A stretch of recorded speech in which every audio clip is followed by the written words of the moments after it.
Hello दोस्तों, कैसे हैं आप लोग। उम्मीद करता हूँ सब ठीक होंगे। आज का हमारे चैनल टेक्निकल गुरु में बहुत बहुत स्वागत है। आज की वीडियो में बात करने वाले हैं कि जो इंडियन पोस्ट ऑफिस की तरफ से 28,636 पदों की जो भर्ती निकाली गई है उसका हम ऑनलाइन कैसे आवेदन कर सकते हैं।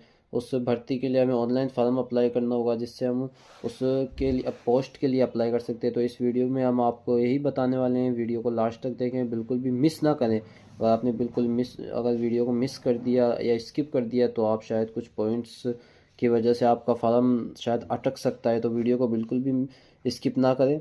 वीडियो में आगे बढ़ने से पहले अगर आप चैनल पर नए हैं तो चैनल को सब्सक्राइब करना ना भूलें और नोटिफिकेशन के लिए बेल आइकन बटन को ज़रूर दबाएं। वीडियो को लाइक करें और आपके भी दोस्तों को ये वीडियो ज़रूर शेयर करें।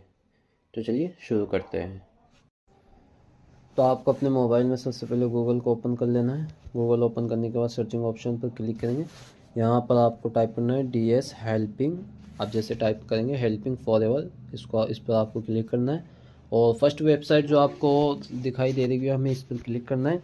क्लिक करने के बाद यहाँ पर आपको कुछ जानकारी बताई गई है। यहाँ पर ये पोस्ट ऑफिस की वेबसाइट है तो यहाँ पर live updates, upcoming and central jobs के ऑप्शन आपको मिलेंगे। तो आपको सेंट्रल जॉब्स के ऑप्शन में आ जाना है और यहाँ पर आने के बाद हमें सेकंड ऑप्शन दिख रहा होगा इंडिया पोस्ट GDS रिक्वायरमेंट 2026। ये अभी की जो 28,000 पदों पर भर्ती के लिए इंडियन पोस्ट ऑफिस से जो भर्तियाँ निकाली है उसका हम आवेदन यहीं से करेंगे। तो हम इस पर क्लिक कर लेंगे। इस पर क्लिक करने के बाद आपको एक पेज दिखाई दे रहा होगा। यहाँ पर इस पोस्ट के हवाले से कई सारी जानकारी दी गई है।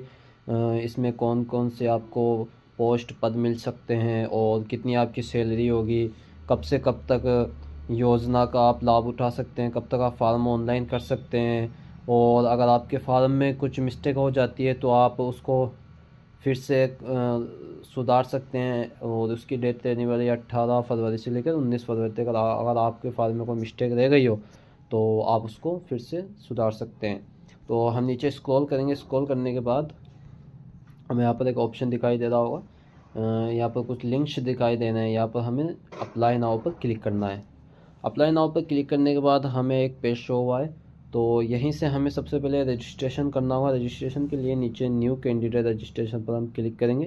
इस पर क्लिक करने के बाद आपको सबसे पहले अपने मोबाइल नंबर डालना है। मोबाइल नंबर डालने के बाद OTP से वेरिफिकेशन करना है और जीमेल डालकर OTP से वेरिफिकेशन करना है।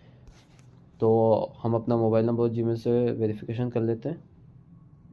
तो हमने यहाँ पर अपने मोबाइल नंबर डालकर उनको OTP डालकर वेरीफाई किया है और जीमेल पर भी अपनी OTP और OTP डालकर वेरिफिकेशन कर दिया। हम अपने नेक्स्ट पर क्लिक करेंगे। नेक्स्ट पर क्लिक करने के बाद आपको यहाँ पर अपना नाम डालना होगा। सबसे पहले हम अपना नाम डालेंगे।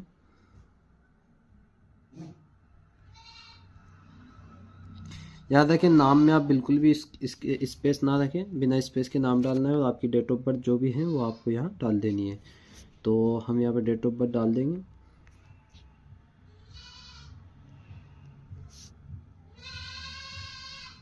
डेट ऑफ बर्थ डालने के बाद आपको अपना जेंडर भी डालना होगा और अपने फादर का जो भी नेम है वो आपको यहाँ पर डालना होगा। फादर नेम, उसके बाद यहाँ पर मदर नेम का ऑप्शन दिया होगा, ये भी आपको डाल देना है। उसके बाद आपसे यहाँ पर कम्युनिटी के बारे में पूछेंगे।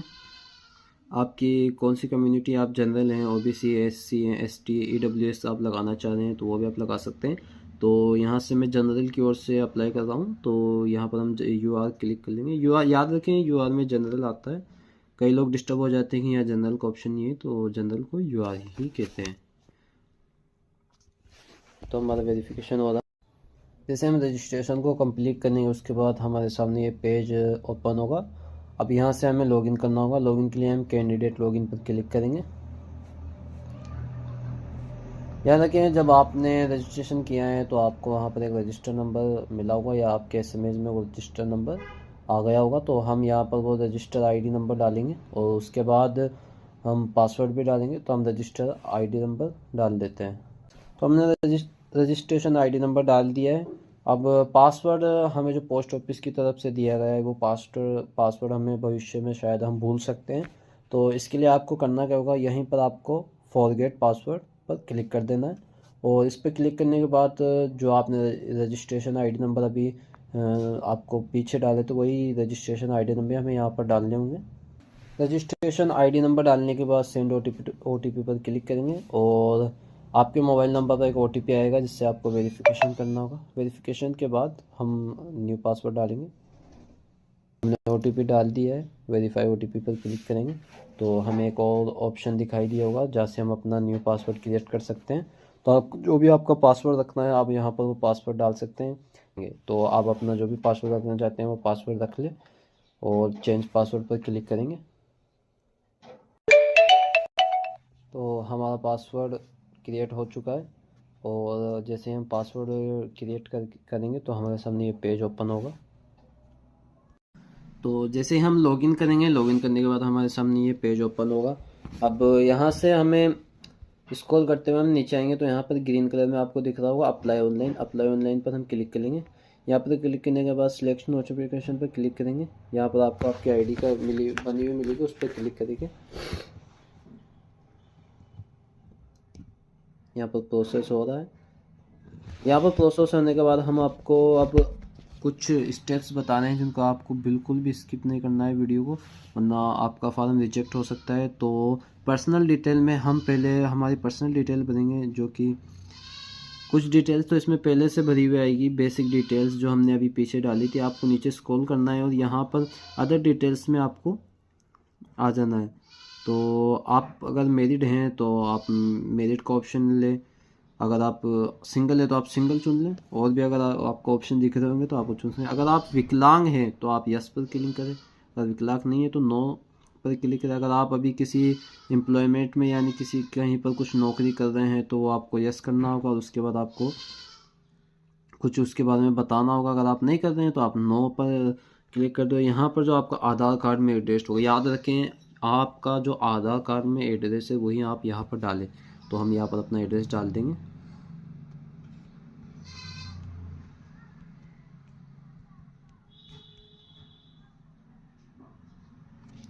तो हमने अपना एड्रेस डाल दिया है और आपको यहाँ पर नीचे पिन कोड भी डालना होगा।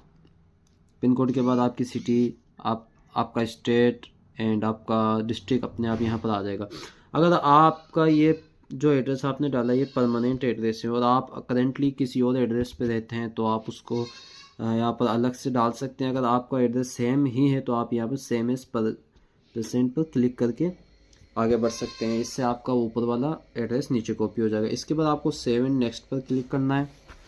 इस पर क्लिक करने के बाद कुछ और ऑप्शंस आपको दिखाई दे रहे होंगे एजुकेशन डिटेल्स के तौर पर। तो आपको अपनी एजुकेशन के बारे में यहाँ पर बताना है। तो हम सबसे पहले ऑप्शन पर क्लिक करेंगे सिलेक्ट सर्कल। अगर आप किस सर्कल से यानी कौन से राज्य से हैं तो आपको अपना राज्य सिलेक्ट कर लेना है। तो अभी मैं राजस्थान से अप्लाई कर रहा हूँ तो मैंने राजस्थान ले लिया है।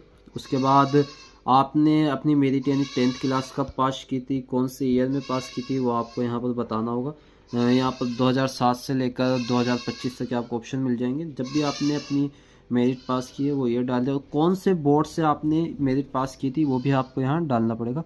तो board of secondary education Rajasthan Ajmer से मैंने मेरिट की थी तो मैं यहाँ पर डाल रहा हूँ।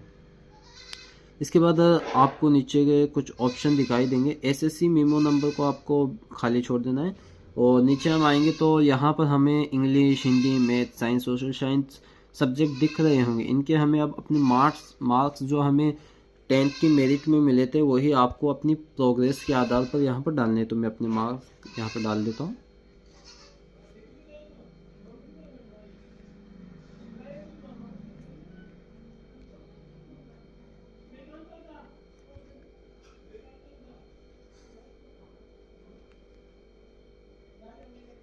मार्क डालने के बाद आपको चूज सब्जेक्ट यानी जो हमारा सब्जेक्ट होता है एक और, जैसे थर्ड लैंग्वेज गुजराती, पंजाबी, संस्कृत, हिंदी, तो आप जिस भी विषय में आपने मेरिट में एग्ज़ाम दिया था उसको आप चयन कर लें। मैंने उर्दू का दिया था, मैं उर्दू का चयन कर लेता हूँ। इसके बाद आप नीचे स्क्रॉल करेंगे तो यहाँ आपको have you study any additional language, यानी अगर आपको किसी और कोई और लैंग्वेज आती है जैसे कि इंग्लिश या आपकी कोई आसपास की लैंग्वेज जो आपको आती है, अगर आपको आती है तो आप यस पर क्लिक करें और उस लैंग्वेज के बारे में आप यहाँ बता दें कि आपको कौन सी लैंग्वेज आती है। इंग्लिश आती है तो इंग्लिश के बारे में हम यहाँ पर बता देंगे, नहीं आती है तो नो पर क्लिक करके हम आगे बढ़ जाएंगे। यहाँ पर अब हमारा फॉर्म हमने भर दिया है। इसके बाद आप सेव एंड नेक्स्ट पर क्लिक करेंगे। तो मैंने आपको कहा था कि सेव एंड मेमो का ऑप्शन जो एसएससी मेमो नंबर यानी हमारे जो मेरिट के रोल नंबर है वो हमें यहाँ पर डालने पड़ेंगे। तो हमें अपनी मार्कशीट से वो नंबर देखकर यहाँ पर डालने पड़ेंगे। तो हमने हमारी मार्कशीट के रोल नंबर डाल दिए हैं। अब हम 7 नेक्स्ट पर क्लिक करेंगे। इस पर क्लिक करने के बाद हमें एक और पेज दिखाई दिया होगा कि यहाँ पर हमें क्या भरना है। आपको अपना स्टेट, आप कौन से स्टेट से अप्लाई कर रहे हैं। राजस्थान सर्कल से मैं अप्लाई कर रहा हूँ, तो वो यहाँ पर मैं क्लिक कर लूँगा। आप राजस्थान स्टेट में कौन से डिवीज़न से अप्लाई कर रहे हैं, अजमेर डिवीज़न हम यहाँ पर क्लिक कर लेंगे। इसके बाद नीचे आएंगे तो अब आपको यहाँ पर दिखेंगे कि आपके अजमेर डिवीज़न में, जैसे आप किस डिवीज़न से अप्लाई करें। अगर आप बिहार से और फिर पटना से अप्लाई कर रहे हैं तो वहाँ के जितने भी पोस्ट होंगी वो आपको दिखाई दे देंगी। जनरल के, जैसे मैंने जनरल कैटेगरी की ओर से फॉर्म अप्लाई किया, तो जनरल कैटेगरी के लिए अजमेर में कितनी पोस्टें हैं तो वो यहाँ पर हमें दिखाई देंगी। तो मैं आपको सजेशन करूँगा कि आप इनमें से कौन सी पोस्ट सबसे पहले फर्स्ट नंबर पर रखिए, क्योंकि हम यहाँ पर जैसे देखेंगे हम यहाँ पर 5 पोस्ट अजमेर की है, तो हमें कौन सी पोस्ट लाइन पे हमें अप्लाई करना है। तो सबसे पहले आप ये देखिए कि कौन सी पोस्ट बीपीएम है। बीपीएम में आपको बताता है, तो पोस्ट ऑफिस की एक हाईएस्ट पोस्ट होती है जिसमें आप पोस्ट ऑफिस में सीनियर पोजीशन पर जा सकते हैं। तो हम सबसे पहले जो भी बीपीएम है, बीपीएम की पोस्ट है, उसको हम फर्स्ट नंबर पर रखेंगे। और भी अगर बीपीएम की पोस्ट आपको दिख रही तो आप उसको सेकंड पे कर दीजिए। जितनी भी बीपीएम की पोस्ट है आप उनको पहले चयन करें। उनको चयन करने के बाद फिर आपकी डिस्ट्रिक्ट में एबीपीएम की अगर पोस्ट है तो हम फिर उसको 4th एंड 5th नंबर पे जो लास्ट में रखेंगे, ताकि अगर हमारा नंबर अगर इसमें आता है तो हम ऊंची पोस्ट पर आएँ। तो बीपीएम पर हमने ये डाल दिए हैं। और फिर आप नीचे स्क्रॉल करेंगे तो आपने जो क्रम संख्या लगाई है वो आपको दिखाई दे रही होगी। इसको करने के बाद अब आपको नेक्स्ट पर क्लिक करना है। 7 नेक्स्ट पर क्लिक करेंगे। इसके बाद आपके सामने एक और नया ऑप्शन दिखाई दिया होगा। यहाँ पर अब आपको करना क्या है, आपको अपना एक पासपोर्ट साइज़ फ़ोटो, उसकी फ़ोटो खींचनी है कैमरे से। और जो आप सिग्नेचर करते हैं वो सिग्नेचर एक वाइट पेपर पर, याद रखें पेपर गंदा नहीं होना चाहिए, ब्लैक या ब्लू पेन से फ़ोटो खींचें और उसको 100 KB का आपको करना होगा। और फिर उस फाइल को हमें यहाँ पर अप्लाई, उन फ़ोटो और सिग्नेचर को यहाँ पर अप्लाई करना होगा। तो मैं यहाँ पर अपना फ़ोटो और सिग्नेचर अप्लाई कर देता हूँ। तो यहाँ पर हम सिग्नेचर और फोटो हमने अप्लाई कर दिया। इसके बाद स्क्रॉल करेंगे तो यहाँ पर आपको आई कन्फर्म पर टिक कर देना है और प्रीव्यू पर हम क्लिक करेंगे। जैसे हम प्रीव्यू पर क्लिक करेंगे तो हमें ये पूरी जितनी भी हमने डिटेल्स भरी है वो यहाँ पर दिखाई देगी। तो आपको अपनी डिटेल्स चेक कर लेना। याद रखें ये डिटेल्स आपको अगर कोई गलत हो तो आपको नीचे आएंगे तो यहाँ पर आपको एडिट एप्लीकेशन का ऑप्शन मिलेगा। आप इस पर क्लिक कर वो डिटेल अगर आपकी कोई गलत हो गई है तो उसको एडिट कर सकते हैं। याद रखें अगर कोई डिटेल आपने गलत भर दी तो आपका फॉर्म रिजेक्ट हो सकता है, इसलिए पूरी डिटेल सही भरें। अगर डिटेल सही हो तो सबमिट एप्लीकेशन पर क्लिक करेंगे और ये सबमिट पर क्लिक करने के बाद हमारा प्रोसेस आगे की ओर बढ़ चुका है। यहाँ पर अब ऑप्शन आता है पेमेंट। जो ये हमारा फार्म कंप्लीट हो चुका है, फार्म को अप्लाई करने के लिए एक फ़ीस जो कि पोस्ट ऑफिस की तरफ से इस फार्म के लिए अप्लाई की गई, तो वो फ़ीस हमें यहाँ पर ऑनलाइन आवेदन उसको करना होगा फ़ीस का। तो आपके पास क्रेडिट कार्ड, डेबिट कार्ड या नेट बैंकिंग से आप करना चाहते हैं तो आप उनके जो नंबर होते हैं वो डालकर पेमेंट कर सकते हैं। तो मैं यूपीआई से पेमेंट करूँगा। तो इसको सिलेक्ट करने के बाद क्लिक हेयर टू पे द फीस पर क्लिक करेंगे। इसके बाद आपको ऊपर टाइम मिला होगा, 10 मिनट का टाइम होता है, इसके अंदर हमें पेमेंट करना होगा। यहाँ पर हम देख सकते हैं ट्रांजेक्शन डिटेल्स में कि कब से कब तक फॉर्म अप्लाई हो रहा है। अगर कोई गलती हो रही है तो उसको भी आप बाद में आपको डेट दी जाएगी। अगर आपका फॉर्म मिस्टेक हो चुका है तो आप उसको सही कर सकते हैं। तो यहाँ पर आप देख लीजिए, आपको यहाँ पर पेमेंट बता दिया जाएगा कितना पेमेंट है। अगर आप SC ST से करेंगे तो आपको कोई पेमेंट नहीं देना पड़ेगा। अभी मैं जनरल की ओर से कर रहा हूँ तो यहाँ पर पेमेंट करना पड़ेगा। तो मैं प्रोसेस टू पेमेंट पर क्लिक करूँगा। इसके बाद में अगर आप अपने एंटर UPI ID नंबर से पेमेंट करना चाहते हैं तो आप यहाँ पर ID नंबर डाल सकते हैं, या फिर अगर आप QR कोड स्कैन कर उससे क्लिक करना चाहते हैं तो आप QR कोड पर क्लिक करके पे नाउ पर क्लिक कर सकते हैं।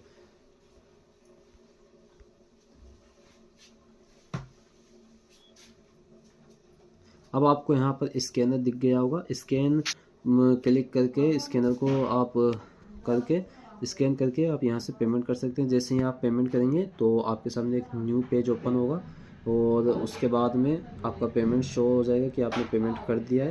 और पेमेंट करने के बाद आपको एक प्रीव्यू मिलेगा जिसका आपको स्क्रीनशॉट लेके रख लेना है। और मैं पेमेंट कर देता हूँ, उसके बाद में हम अपनी फ़ाइल को डाउनलोड कर लेंगे।